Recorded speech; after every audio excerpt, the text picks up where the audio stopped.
Faith, family, business, adventure. This is the Phoenix Podcast with Ken Sharpe.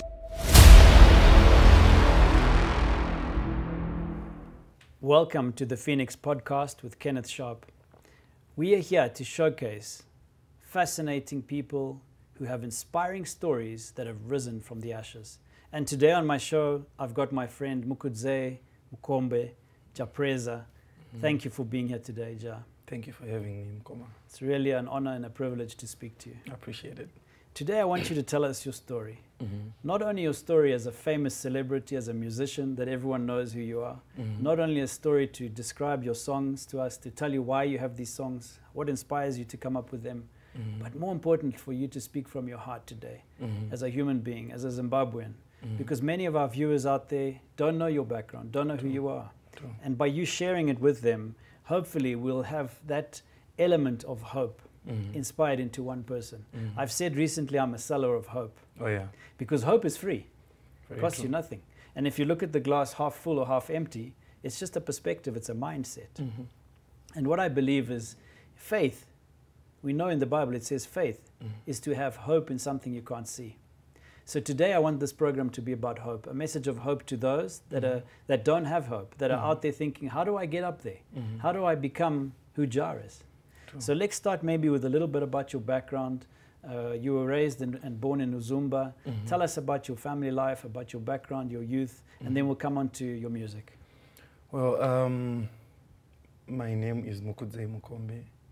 I was born in 1987 on the 4th of July.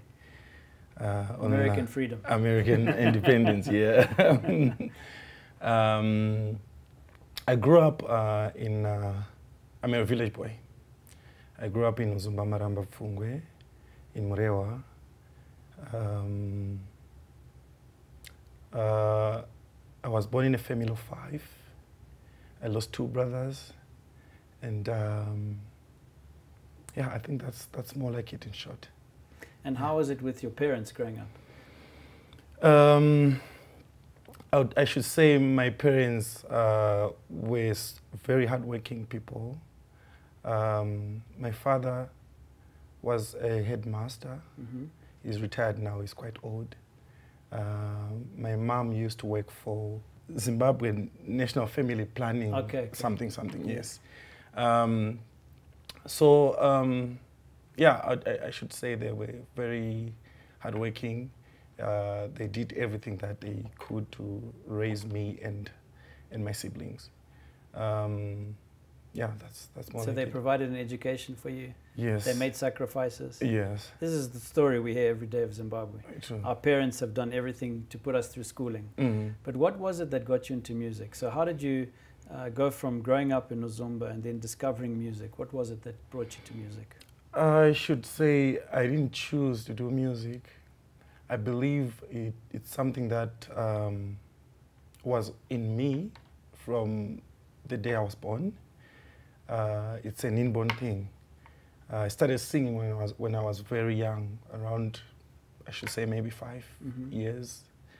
And at school, I used to compose songs for the school choir. Yeah. When I got to the secondary level. So it's something that I grew up with, that I was born with. And did someone recognize that talent in you? How did you become a star? I think there was a lot of hard work involved. That's always the case, right? Yeah, yeah, because coming from such a place, I mean, I had no access to any studio, to anything that has anything to do with music.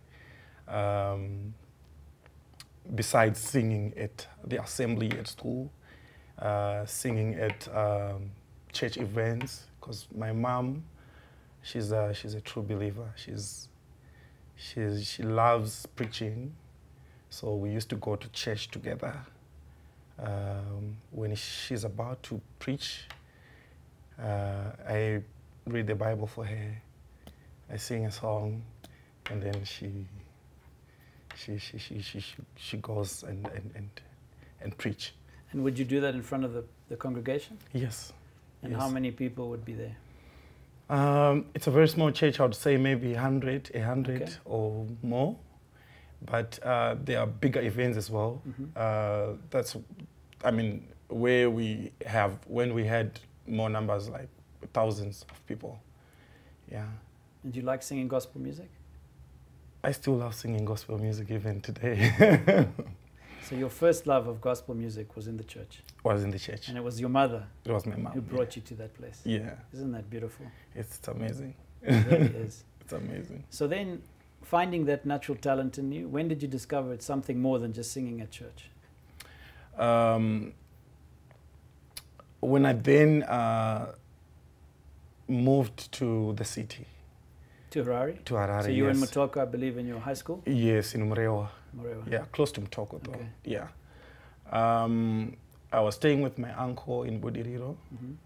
I met a few friends who were in music, who were doing music as well back in the days. That's when I got access to the studio. It was just a very small home studio. That's when I started recording. And then that's when I discovered that I can actually do music as a profession. Yeah. How old were you? I should say I was still in my teens, late So you teens, hadn't like finished school? 18-ish, 19-ish. Still finishing school? I was done with school. You were with finished school? Yeah. So did you listen to your parents? You finished school because that's what was expected of you? Yeah. We know the pressures of parents. Yeah. But then you followed your true love. Yeah, and then I followed my true love. Right. Yes. Hopefully it's your second love. Your first love is your wife. Of course. When did you meet her, your wife? I met my wife when I was 24, if I'm not mistaken. Okay. Yeah. And where did you meet? She used to work with my brother, Nigel. He's the one who introduced me to her. Okay. Yeah. And I remember I was like, my brother, this is a wife material. You don't have, please do not mess up. So you knew it was her? Yeah, I knew it was her. From the first moment? From day one. So how did that work out? Tell us the story. We have 4 kids together now. We are happily married. Yeah. So But when you met her, tell us the story. How you met her? How did you court her? Was she interested in you? What was your tactics to get her to agree? Like I said, I was introduced to her by my brother.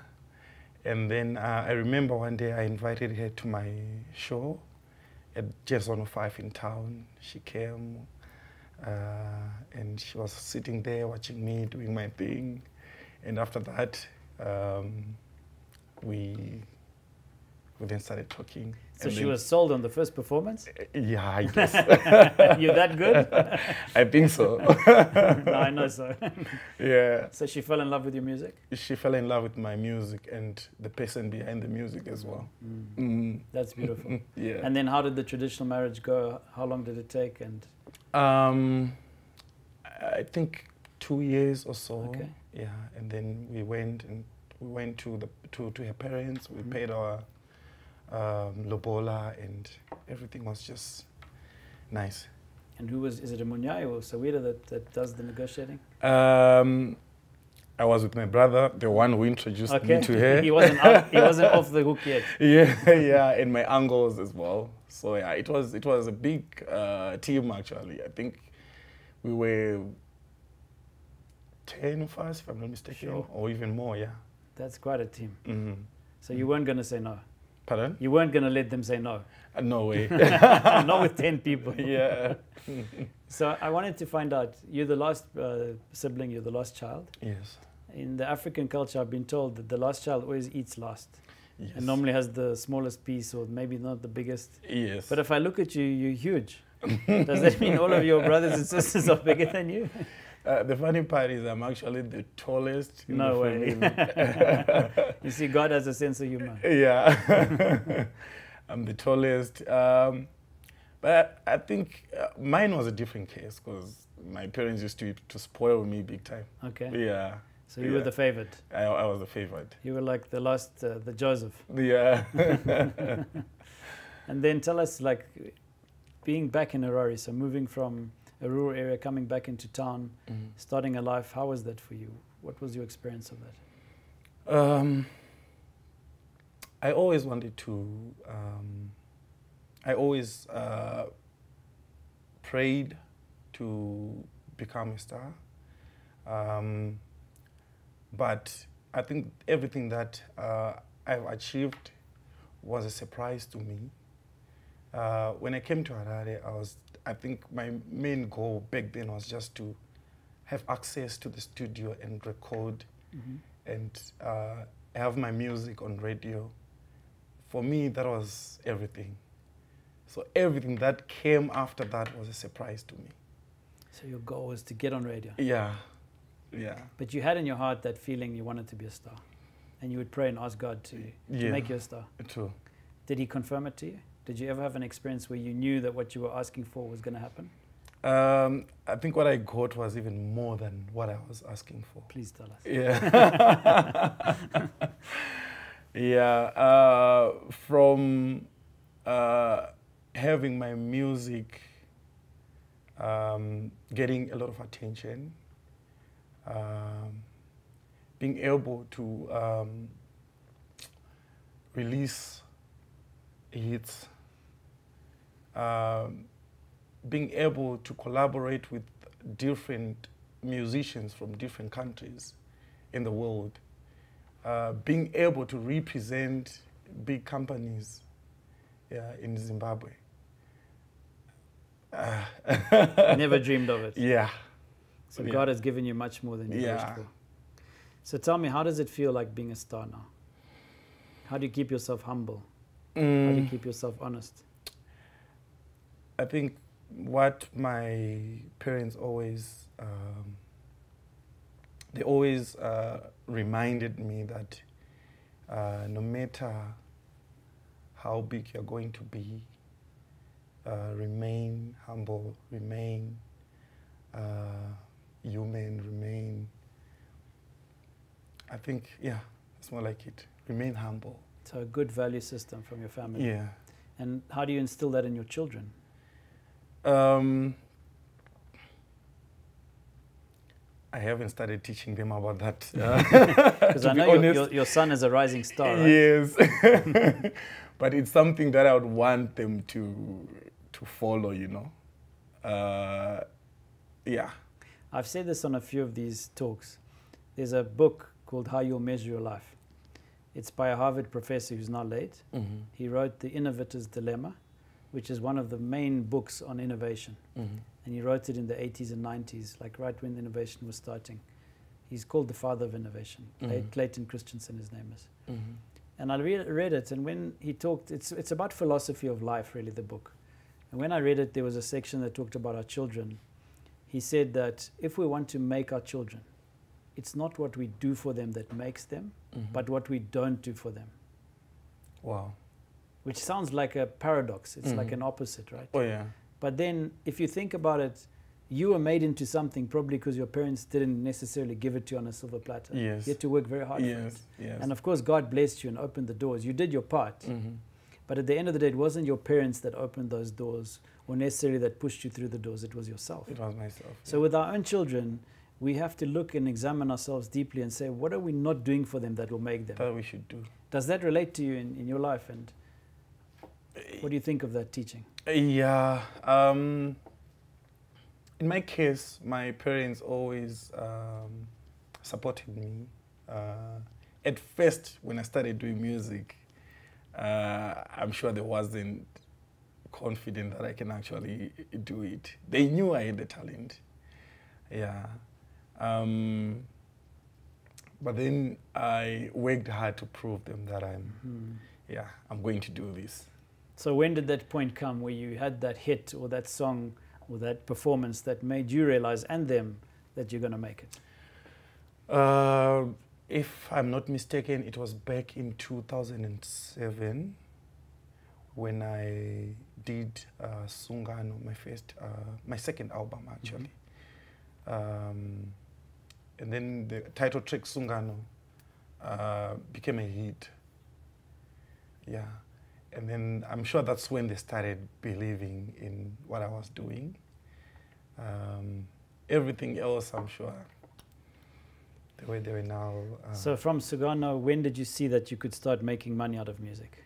I'm assuming by then you were still not making a lot of money. It was still difficult. Yeah. I started as a one-man band. Yeah.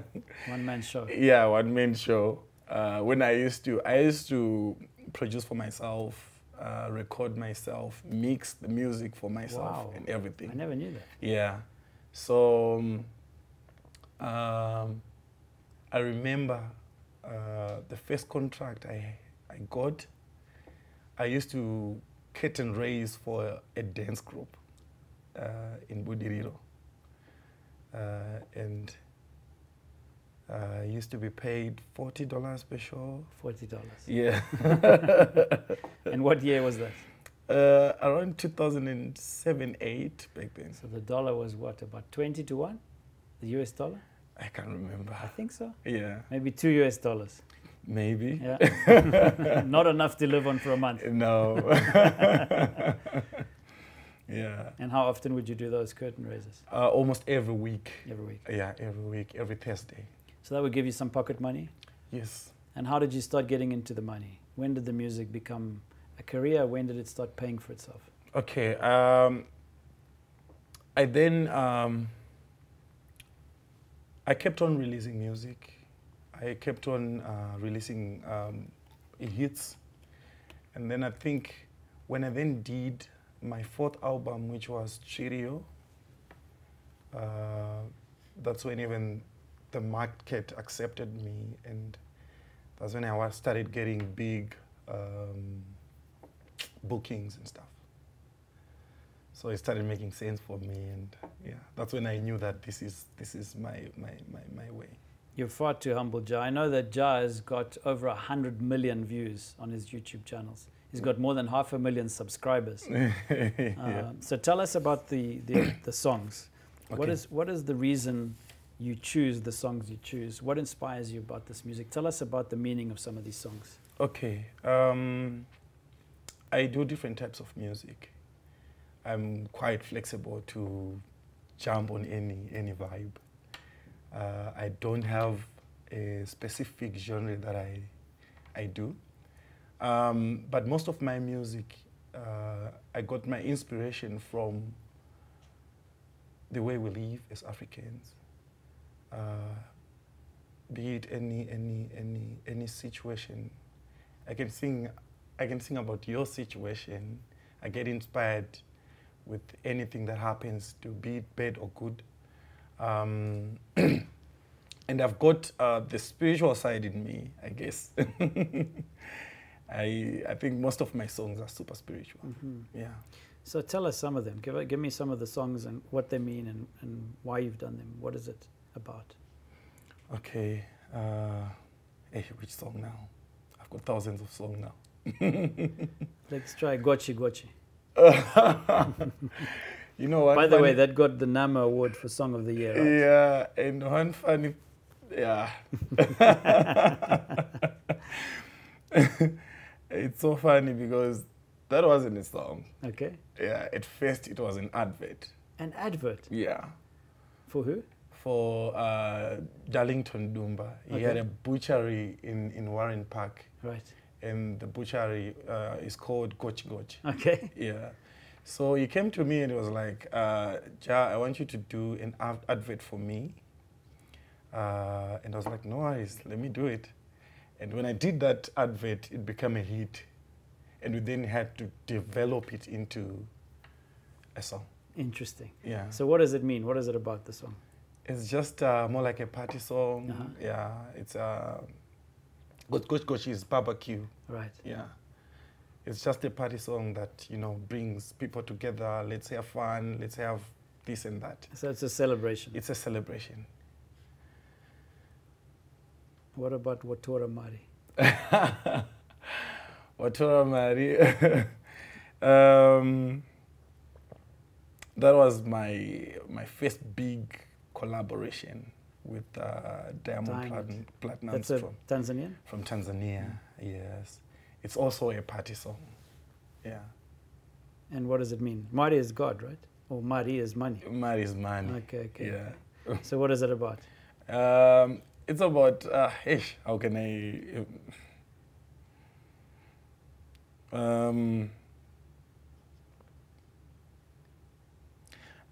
maybe if I should use the direct translation is, if you dance, you are going to get the money. Wow. Yeah. That's a good one. Yeah. And I believe that got 1 million views on YouTube in less than a month. Yes. I think right now is on 19 million. 19 million views. Yeah. That's huge. Yeah. So what is it that made it get there? I think people just fell in love with the song because, yeah, it was a banger. My side and Diamond's side. Yeah. It's a big song even right now in Africa. Yeah. So I think people just fell in love with the song. Then in 2018, you launched your 8th studio album, Chitubu. Chitubu, yes. Tell us about that. Chitubu.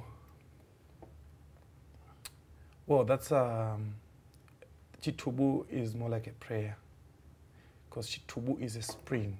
Spring. Yeah, you know a spring, right? Yeah, like a water spring. Yeah, water spring. And yeah, it doesn't stop. Yeah. So I was referring Chitubu as God, because he keeps showering blessings to the people over and over. So yeah. So the songs in that album are all spiritual? More, yeah, I think I should say the title track, especially the title track. Yeah. And on that same album, there is one of my biggest songs, Zamtana. Yeah, it's also on that same album. I think that's the one that became big after Matoramari. Yeah. And what is it that makes one song out of many stand out? What do you think it is that appeals to people? You've written a lot of songs. You understand your music. Do you see a pattern? It's very unpredictable, you know. Okay. You can't predict a big song. At times, a song that you think it's just a song, at times it ends up surprising you as well. But there are songs that are obvious. Like, I think there are songs that speaks to people, and that the songs that are, yeah, especially so give the songs us an example of one of those. I think I can pick Munyaradzi. It's a song that relates to so many people. It talks about a guy who got chased away from a house that he was renting because he couldn't pay the rentals, and a girl that was being abused by the uncle.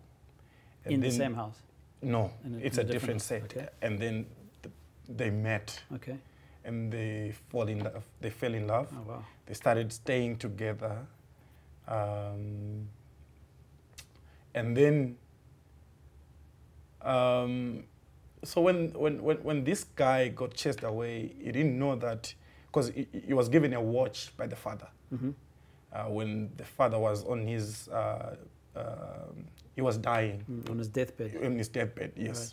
So he gave him a watch. Expensive watch? Yes. No, it wasn't. It was a very simple watch. Okay. But under the watch, it was in a small box. All right. And then under the watch, there were diamonds. Okay. So when he met this girl, they started staying together. He didn't know that he had diamonds. He had a lot of money in his box. Yes. And when he was looking at his girl one day, because she had one dress, he decided to go and buy a dress for her. He didn't have money. So he went to a shop where he sold the watch. Yeah? He sold the watch to the shop, what do you call it? A shop attendant, right? Okay. Yeah. And then this lady, he just took the watch. He didn't really pay attention to what was in the box. And then this guy he was given his money. He went and buy a dress for her lady. And then when this lady was now looking, I mean, it was when she then realized that there were diamonds in the box, you know, but she was honest enough to go and look for the guy. Wow. And she brought back the diamonds to the guy. And then, okay, that happened after the girl met another guy. Oh, no. Yeah. He met another guy in the street. The guy offered her money, and you know. And then this guy, that's when he then realized that he had diamonds, because the lady brought the diamonds to her. Yeah. And then life changed. So did he give up the girl? They then met when the guy was rich. Super rich. Yeah. Yeah, that's more like it. That's a great story. So is it a sad song? Is it a happy song? I should say it's a sad song. It's a sad song. I get that feeling, right? Yeah. It's a love song with a sad ending. Yeah, it's a sad love story. Yeah. And it's the story of life, isn't it? People sometimes chase after the wrong things. Exactly, and that's what happens to a lot of people. And I think that's what made the song big, because a lot of people relate to the song. Yeah, they relate to the song. They give in to temptations, get distracted. Yes. So tell me about your new album. I believe you've got 11 to date. Is that right? Yeah. This is going to be my 12th album. 12th album. Yeah. I don't have much to say on this one, since it's since I'm still working on it. Since it's cooking. Yeah. But maybe a hint of what it's about and what's inspired you? This album is more traditional. It's more Zimbabwean. Most of the songs are Mbira songs. Yeah, I think that's what I can say for now. Okay. So tell me a song that tells us about Shona culture. Either something in the food, something in the weather. What would be one of those songs that really explain Shona culture? I'll pick...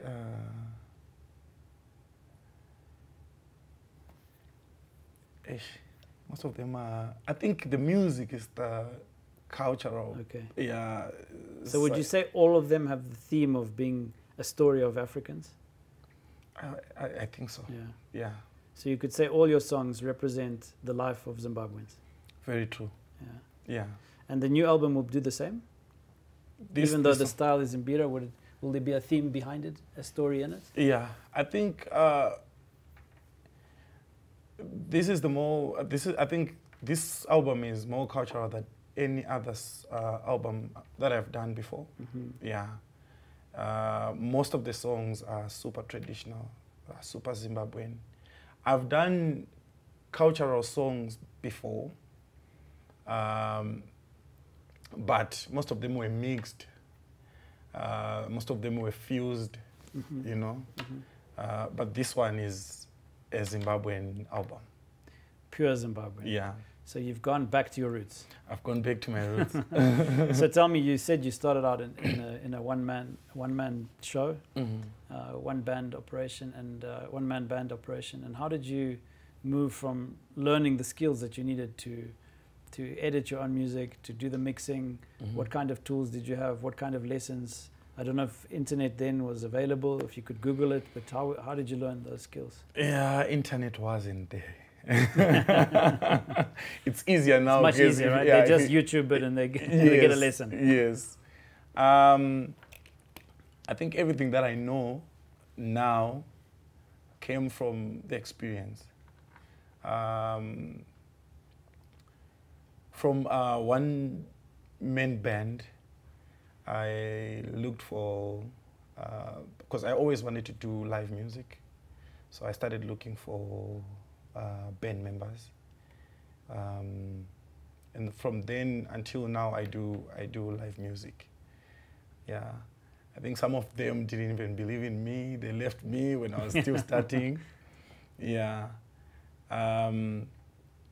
Because I think my biggest strength is performance than anything else. Mm-hmm. Yeah. So you love being on the stage? I love being on stage. So, and I love live music. Yeah. So your new album, is it in the studio? Is it recorded? Yeah.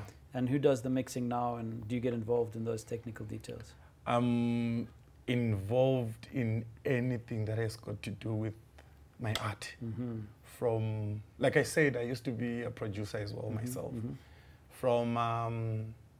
From the making of the music, the instrumentals, the mixing, until the music is finished. The videos as well. I'm involved from writing the script and the technical side of things as well. So you run with your team through the production, Yes. right up to the finished product. Yes. And that experience you had early on taught you how to do it, because you're self-taught. So you're a master at your trade, and now you're perfected with a team. I guess. That's how it is. Nothing without hard work, right? Yeah, yeah. So let's move away from music for a while, and tell me about your personal life. Mm-hmm. What do you do in your spare time? What else do you like to do that people maybe wouldn't necessarily know that you want to share? Okay. I love TV. I watch a lot of documentaries and movies. Yeah. Nowadays I can't do much. In as much as I would want to get in town or go to a club and have fun like others do. But yeah, for me it's a lot of drama. So you're a family man? Yeah, so most of the time I'm at home or at the studios. And how much do you spend time working? What time do you have a routine? Do you get up a certain time? How many hours a day do you work? When I'm making music, I don't have a specific time that I finish. It could be midnight. From the day, from the morning? From the morning, or even the following day. Wow. It's possible. So you could work 24 hours? Yeah, yeah. And how do you stay fit and healthy and so big and strong? I would say rehearsals, because there's a lot of cardio involved when we are doing our rehearsals. So it's very physical. It is physical. And do you feel it? Like, do you feel tired at the end of it, exhausted? At times, yeah. So when you do a gig or concert, how many hours would you normally perform? I would say 3 hours max. I used to do more back in the days. I used to go for even 4 or 5 hours. Yeah, but we had to tone down. And the age is kicking in now. You're still a young man. I'm still a young man, but I can't do what I used to do when true. I was 19. After 30, it changes, right? Yeah. And I've just turned 50, as you know. Yeah. So I said I don't feel 40 even. And I really think that it's a mindset. It is, yeah. From the age of 33, I was taking care of my health. Mm-hmm. I started saying to myself, you know, if I don't take care of myself, by the time I get 50, I'm going to feel it. So I gave up drinking. Mm-hmm. I never smoked anything in my life. Yeah. And I followed a very disciplined way of diet, can I say? Eating the right foods, Mm-hmm. exercising the right way, sleeping the right amount of time. Mm-hmm. And I think it's paid off, because now at 50, I really don't feel much older than 40. Oh. So going forward in the next few years, what are you going to be focusing on? When does this album come out? Yeah, I always wanted to.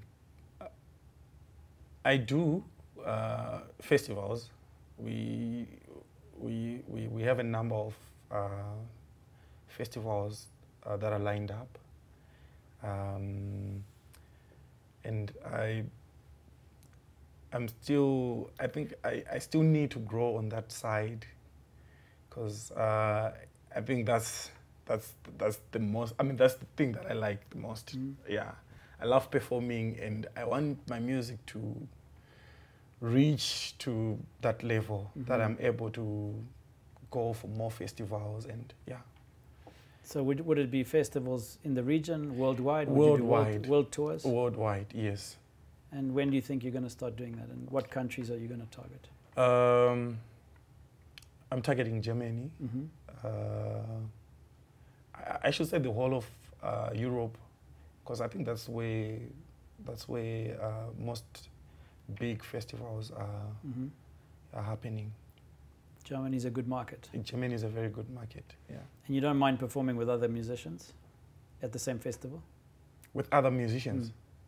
I think it's a good thing sharing the stage with other musicians. That's where we get to network and yeah. And in terms of the media, the social media world, the funding, the financing, the viability of it, where do you see the biggest opportunity for yourself and for maybe those who are upcoming, who are looking at ways to monetize their musical talents? Okay, I think it's good now that we are able to monetize our music and sell it online, as compared to back in the days where we used to sell CDs and pirates then came in and took everything from us, everything actually. Sure. Yeah. So I'm sure CDs are being phased out now, because even in, I think, even the cars that are being sold these days, they don't have a CD player. So it's 100% digital? Or Yeah, we are getting to that point now. So I'm happy that we are now taking that direction. And what are the biggest channels of distribution? Spotify, iTunes, and YouTube as well. And it's easy to access those channels? Do you need an agent? Could one do it directly? I think I can't say much on that, because I think Kim deals with that a lot. He takes care of it. He takes care of that. But he has got agents all over the world. Yeah, he's got agents that are helping us to sell our music online. So what would you say to the audience, to aspiring musicians that are starting out? What is your advice to them? One thing that I always say is, if you're passionate about something, not just music, your chances to fail are very low. And it's not just the talent that make you a star. It takes a lot of discipline, a lot of hard work. You need to be passionate about what you do. Yeah, you need to be dedicated to what you do. So true. Nothing comes easy. Nothing comes easy. In the Russian language, they have a saying, "Бесплатный сыр не бывает мышеловка." That means that free cheese is only available in a mousetrap. Wow. Бесплатный сыр только бывает мышеловка. So, you know, it's in life, you don't get anything for free. If it's for free, then there's something wrong. There's an angle, right? Yeah, true. So it's about hard work, about consistency, about being persistent, about having endurance. These are qualities that every single leader must have. And you're a leader in your own right. I see more in you than a musician, Jah. Thank you. I look up to you as someone who inspires many people, millions of people. You're a role model for the youth of not only Zimbabwe but of Africa. And if you wanted to give them a message today, in closing, I would want you to give the message in Shona, in your own language, in your vernacular. What message is that?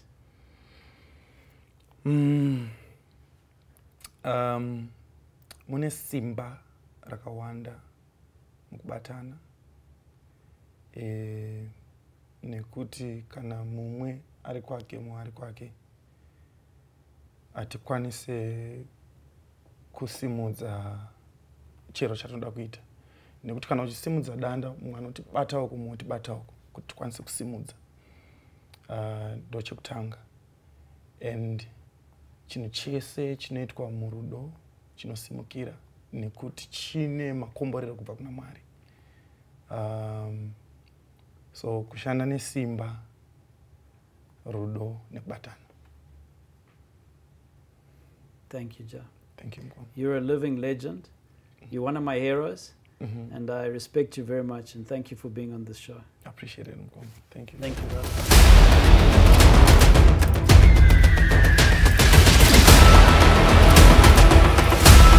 Faith, family, business, adventure. This is the Phoenix Podcast with Ken Sharpe.